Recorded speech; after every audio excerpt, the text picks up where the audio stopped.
Three, two, one.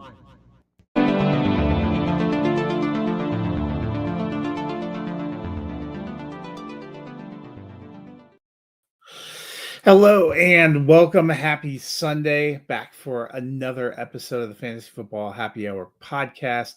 And today we are done with division previews. Next week, I'll make my final playoff picks and probably go over some of the final rosters. But today, I'm going to look at over unders. We're going to be looking at the over unders for each of the NFL teams, going to be going in order of division, giving you what their over under currently stands at and how I am feeling.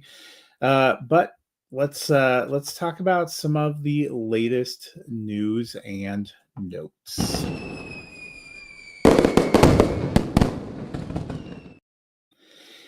There's been plenty of action. Two of the three open quarterback competitions have been decided. Daniel Jones getting the nod for the Colts, and judging by the comments made by Shane Steichen, sounds like he'll have a pretty long leash. I still think Anthony Richardson will end up starting there at some point during the season, whether due to injury or inefficiency. The Colts are not a team I'm incredibly high on. When we get to over-unders, you'll see I'm probably not alone there. But not a great sign for Anthony Richardson. Fair to wonder if he's ever really going to do anything in Indianapolis. Maybe needs a new place to go and get a fresh start. We shall see. I honestly would not be surprised if there are a lot of changes in Indianapolis after this season. The other team that made a decision is the Browns. They've gone with Joe Flacco.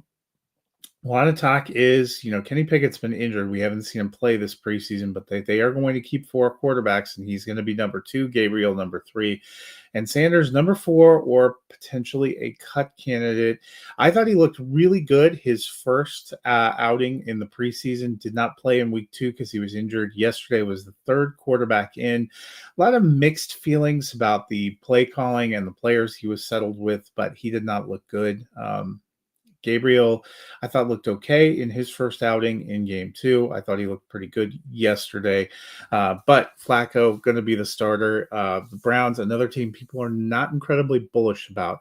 The one team that remains open is the Saints, and I honestly watched all of their third preseason game because they were playing my Denver Broncos. Spencer Rattler got the start. I thought going into that game, they were leaning toward Rattler being the starter. He seemed like he had been better throughout the preseason. But honestly, I thought Tyler Shough looked a little bit better yesterday. And now I kind of understand why Kellen Moore has yet to make a decision. They did go and acquire Devon Bailey from the Broncos to add to their wide receiver room. They still have Alvin Kamara. I actually thought Kendre Miller looked good in spurts there, so maybe an encouraging sign for people who have been holding on to Miller in Dynasty as well. Maybe they have some pieces. I've thought for a while that they were going to be the number one overall pick in the NFL, that they were going to be a very bad team. I still don't think they're going to be good. But interestingly enough, they do not have the lowest over-under number when we get into those. Some other trades, Brian Robinson Jr., it was kind of a stunning move. They were on the Monday night preseason game this last week, and it kind of came out he wasn't going to play, that he had fallen out of favor with his team. They were holding him out because they were planning to trade him, and lo and behold, they did trade him just recently for a sixth-round pick to the San Francisco 49ers. Good for the 49ers. It appears Isaac Guerrero is banged up. They've been a little bit thin at running back, and they want somebody behind Christian McCaffrey. Not great for fantasy if you were holding on to Brian Robinson Jr., who, while putting up RB3 numbers, had been a steady starting play. I don't feel like he's a steady starting option anymore with the 49ers as long as Christian McCaffrey is healthy. Something to keep an eye out on. The 49ers were busy. They also traded for wide receiver Sky Moore, kind of an indication that they have some major issues. Demarcus Robinson got a 3-game suspension, had his own DUI. Brandon Ayuk is not expected to be available until into October. Juwan Jennings struggling with a calf injury, also has been unhappy about a contract, hasn't been practicing, hasn't been part of what they're doing. Ricky Pearsall was injured to start training camp, seemingly working his way back. Jordan Watkins, a promising rookie, has been held out. So Sky Moore, Robbie Chosen could be guys that end up being a factor when we get started. Well, that'll do it for the news or notes. So why don't we turn things over to looking at our main story, and that is going to be the over-unders. I'm going to go one division at a time. We are going to have a lot of fun here going through the NFL. I'm going to start with the AFC. I'm going to go west, north, east, south, and then west, north, east, south for the NFC. I'm going to give you the number, and then I'm going to give you how I feel about it. These are things to keep in mind. If you're placing early preseason bets, might give you an idea of where I'm leaning for playoffs. I've still been going back and forth about a few of these finishes, but I will have my final playoff predictions next Sunday. Really looking forward to that. So first up, the AFC West. Kansas City Chiefs have an over and under of 11.5. To go over, you'd say 12 or more. To go under, 11 or less. I'm going to say under. I think 11 feels like a good number for them. Los Angeles Chargers, 9.5 on their over and under. They won 11 last year. So 10 would be over, 9 or less would be under. I'm going to take a slight under. I think they are a 9-18, maybe a little regression there. Denver Broncos, 9.5. 10 would be over, 9 would be under. I'm going to take an over there. I think the Broncos can win 10 or 11 games as they did last year and make the playoffs. Raiders, 6.5. This one was a tough one. 7 would be over, 6 would be under. I'm going to take the slight over. I think they can be a 7-win team. Now onto the AFC North. Baltimore Ravens had the highest one, 11.5 was their over under. I'm going to take the slight under. I think 11 wins feels about right for them as well. Cincinnati Bengals, 9.5 on the over under. I'm going to take the over. I think the Bengals will be neck and neck with the Ravens, 10, 11 wins. I think they can get back into the playoffs. Pittsburgh Steelers, 8.5 for their over under. 8 means a losing season, which Mike Tomlin has not had. They have Aaron Rodgers in. 9 would be the slight over. I'm going to take the slight over. I think they will win at least 9 games. I don't know that they're a playoff team. I just feel like the AFC is very crowded, but I don't think they're going to finish below 500 either. Cleveland Browns, the bottom of that division, 4.5. They're over under.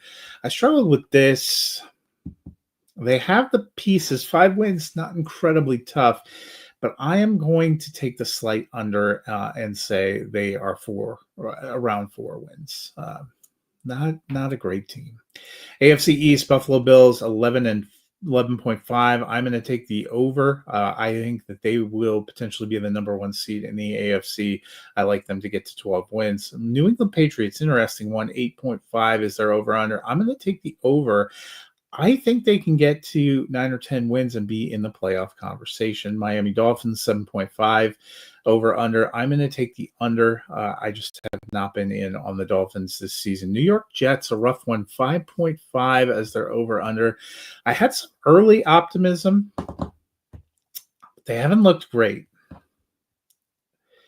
I'm going to take the slight over because it would not surprise me to see them get to 6 or 7 wins. AFC South, the Houston Texans sitting at 9.5. I'm going to take the over. I think they get to at least 10 wins and win the division. Jacksonville Jaguars at 7.5. I'm going to take the over here too. I don't think they'll win the division. I don't think they'll get to double digits, but I could see them getting to 9 games or at least 8 games, and I think that's enough to be over. Indianapolis Colts, 7.5 as their over-under. I'm going to take the under. I just don't believe in the Colts this year. Tennessee challenged me. They have a 5.5 over-under. 5 wins would be a little bit of a growth. I'm going to take the slight over. I think they can get to 6 wins. And that'll wrap up the AFC. So Kansas City was under. Los Angeles Chargers under. Broncos over. Raiders over. Ravens slight under. Bengals over. Slight over for the Steelers. Under for the Browns. Over for the Bills, over for the Dolphins, for the Patriots, under for the Dolphins, and slight over for the Jets, slight over for Houston Texans, over for the Jacksonville Jaguars, under for the Colts, slight over for the Titans. Now let's move on to the NFC, and in the NFC West, San Francisco actually has the highest over-under at 10.5. I'm going to take the slight under. I don't think anyone wins more than 10 games in the West. I think it's a very tight division. Los Angeles Rams, 9.5. I'm going to take the slight over. I think both of them will be right around 10 wins. Seattle Seahawks, 8.5. I'm going to take the slight over. I think they can get to 9 wins. Arizona Cardinals, 8.5. I'm going to take the slight under. I think 8 is probably right around where they get locked up. NFC North, the Green Bay Packers, 10-5, or the Detroit Lions, 10-5. I'm going to take the slight over. I think they can get to 11 wins. Green Bay Packers, 9.5.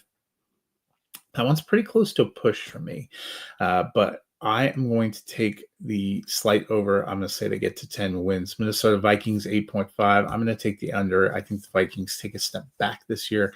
Chicago Bears, 8.5. To take the over, you'd have to believe they get to 9 wins. I think they can. Are they a lock? No, but no guts, no glory. I'm going to take the slight over and say they make it to 9. Philadelphia Eagles, 11.5. I'm going to take the under. I think they are 10 or 11 wins. Washington Commanders, 9.5. I would have hammered the over a couple of weeks ago, but I'm getting a little nervous about some of the things going on with the Commanders. They still haven't made any headway with Terry McLaurin. I don't know if this running game option is going to work out for them. I'm going to say slight under and lock them at 9 wins. Dallas Cowboys, 8.5. I'm going to take the slight over. I think they can get to 9 wins. New York Giants, 5.5. I'm going to take the under. I think 5 is probably about right for them. Tampa Bay Buccaneers, 9.5. I like a lot of their pieces. I'm going to take the slight over. I think they can get to 10 wins. Atlanta Falcons, 7.5. Now, this is a very interesting situation. They had 8 wins, or they went 7-10, a year ago.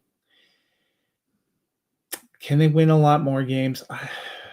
I'm going to take the slight over and say that they will get to 8. Carolina Panthers, 6.5.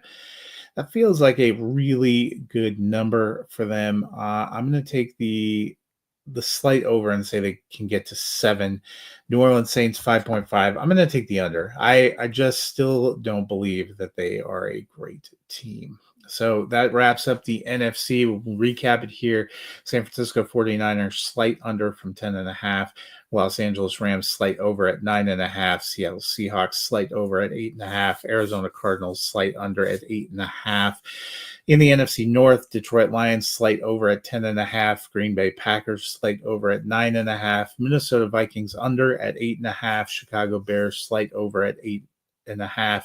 Philadelphia Eagles, slight under at 11.5. Washington Commanders, slight under at 9.5.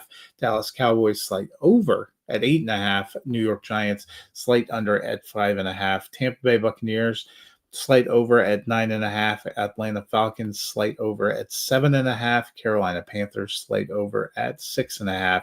And New Orleans Saints, under at 5.5. Well, that'll do it for me for this week for over-unders. I'll be back talking some of the latest news. There's cut down day is Tuesday, so there should be some surprising changes and cuts. And then next week, I will also talk about my predictions for NFL honors winners, kind of the awards that come out, and do my final playoff predictions. And I will give a little bit of a preview for Thursday Night Football, which is going to be the kickoff game on September 4th. So until then, hope you guys have a wonderful weekend.